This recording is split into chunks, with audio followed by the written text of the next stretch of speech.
What's happening, my fellow geeks and geekettes? Welcome to a brand new episode of Cosplay Chris, and today marks the final chapter in bringing together my display for my screen-used Robin costume from the film Batman and Robin. What you see here is a very rare open-eyed live cast of Mr. Chris O'Donnell, courtesy of the legendary Bob Causey. For anyone who is familiar with Bob's work, he is a legend in the batsuit slash prop building community, going back to the good old Brotherhood of the Bat forum days and so on, the superhero forums. I've been following Bob's work for quite some time. I had always remembered in the back of my head that he had an O'Donnell live cast or access to a mold of Chris's live cast. And like I said, I was tinkering with the idea of having the eye mask, my production made eye mask, floating on like a steel rig or a live cast, and I just figured it was next to impossible to find one. And then I remembered Bob, I remembered his name, I looked him up and sent him a message, and lo and behold, he had actually watched my unboxing video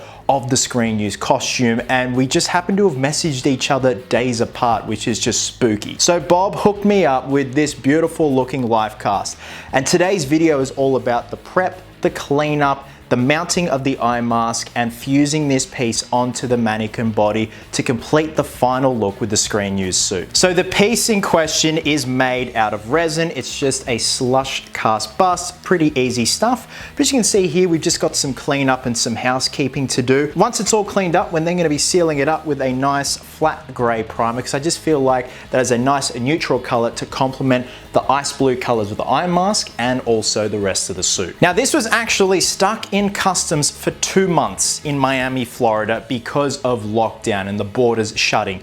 It's finally here. So excited. Bob's over the moon that it's here. With that being said, let's get to it. Now, the first step in this cleanup process is bogging up some holes and some imperfections like we have here on the neck, but the most noticeable ones are on the back of the head here where the seam line is, especially this fella right here. So for that, we're just going to be using some Sally's plastic bog, and we also have our hardener. So just a little dab of this stuff will activate this stuff, and then we can start patching everything up, and then we're going to get our mouse sander and then go to town sanding this guy right down, as well as making the head a bit more symmetrical. As you can see here, this tapers out just a little bit more than this side here, which is no big deal, but I'm going to be using some 40 grit sandpaper just to really take out the chunks.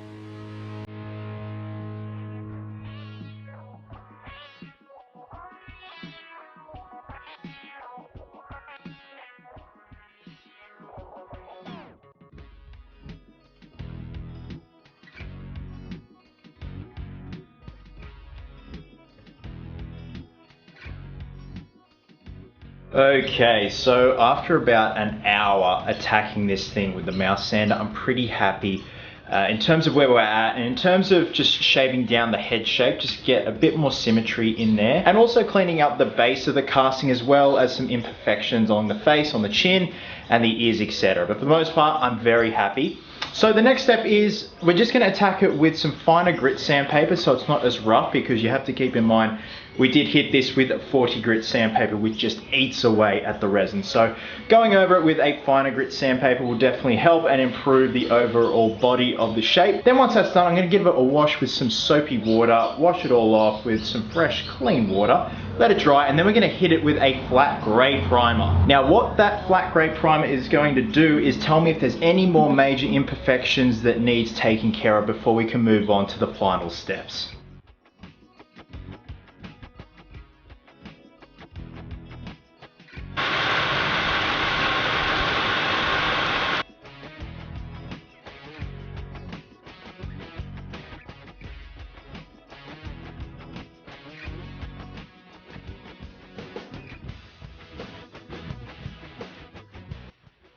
Okay, so I've gone ahead and trimmed off all the excess part of the neck because we don't need that. Because what I did is I actually hit the bottom of the casting here with a paint stripper gun or a heat gun, so the plastic then became malleable, or the resin became malleable for that matter. I then placed it over the top of the mannequin that is housing the suit, so it was a perfect fit. So what you see right here is the final shape and form of the casting. So the final step is gluing down the production-made mask to the casting. For that, we're going to be using spirit gum, the exact same stuff that they used to glue down Chris O'Donnell's masks during Batman Forever and Batman and Robin. This right here is Bluebird adhesive spirit gum. So we just have to take our time and do it in steps. Of course, starting in the center and then working our way out. I'm then going to let everything sit overnight just to make sure everything's nicely cured. The spirit gum is fully cured and adhered to the casting, and then we can mount it on the mannequin, put the suit back together, and then we can do the final reveal, Geeks and Geekettes. The screen-used Robin suit display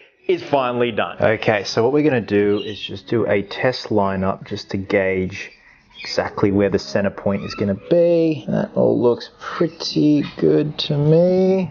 I'm pretty happy with that.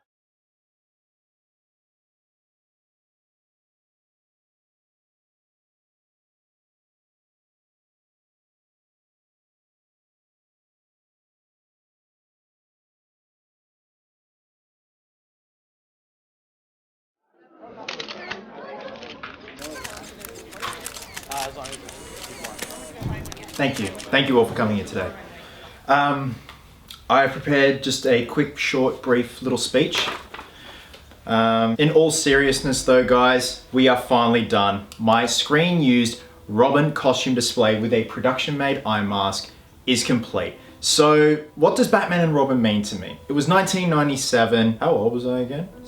I was 9 years old. I get mad. I was 9 years old and the hype surrounding this film was absolutely ridiculous, especially here in Australia. It was a big thing, especially the fact that George Clooney was being Batman. We had Arnold Schwarzenegger as Mr. Freeze, and of course, those beautiful costumes. Now, as much flack as the Schumacher films caught, they still hold a near and dear place in my heart. And I've always been obsessed with these costumes since I was a kid, and it's one of the reasons why I got into costuming and cosplaying and prop building, because of these costumes and the amazingly talented people that help bring them to life. It's been a wild ride to get this piece here, and also working out the mechanics of the understructure and just a lot of trial and error, wasted mannequin pieces, but you know what, they're not really wasted, they're all worth it. It's all part of the journey to get to this point here. Now, without further ado, here he is in all his glory.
Now, as you can see, I've tried to frame and color everything to really show the true colors of the ice blue of the suit and the metallic on the red Robin itself, as well as the eye mask. I'm beyond happy with the end result. This is my pride and joy right here.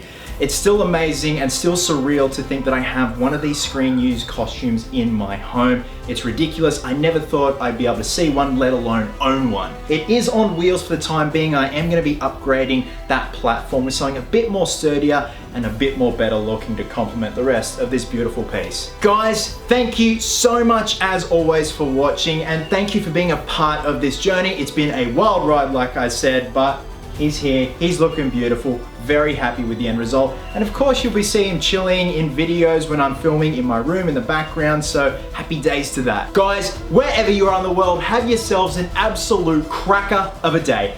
I hope you're well, hope you're happy, be merry, be silly, and until next time, geeks, please always remember, cosplayers do it best.